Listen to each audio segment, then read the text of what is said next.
Okay, 105, they have a comparison of these two people who are saving money for college, and they're shown at the right. So A says, based on the graph, who's saving money the fastest? Well, clearly, the steeper line is going to get higher faster than the other. So if we look at this graph, right, this line is growing faster, the top line. So that clearly indicates that Liz, right, because it's specified right here, Liz is saving money faster because her line is rising faster, or you could even say the slope is greater. It's steeper, lots of justifications. Okay, B says estimate the slope of each line. Okay, so let's increase the size of this graph, right, so we have a little more room and see what we can do.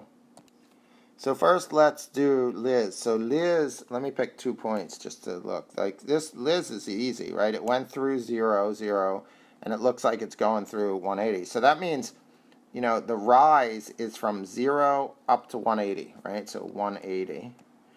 And the run, oops, over here, is down at the bottom, goes from 0 to 6. So that's plus 6, right? Positive 6, positive 180.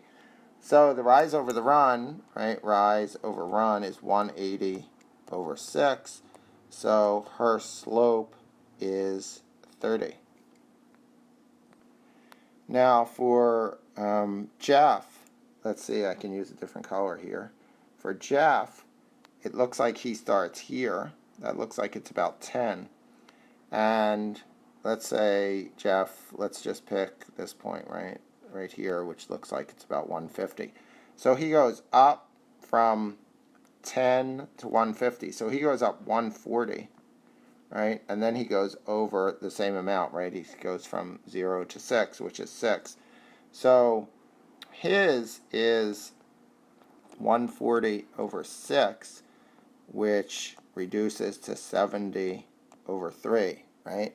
So 70 thirds is clearly less than 30 because 3 does not go into 70 30 times.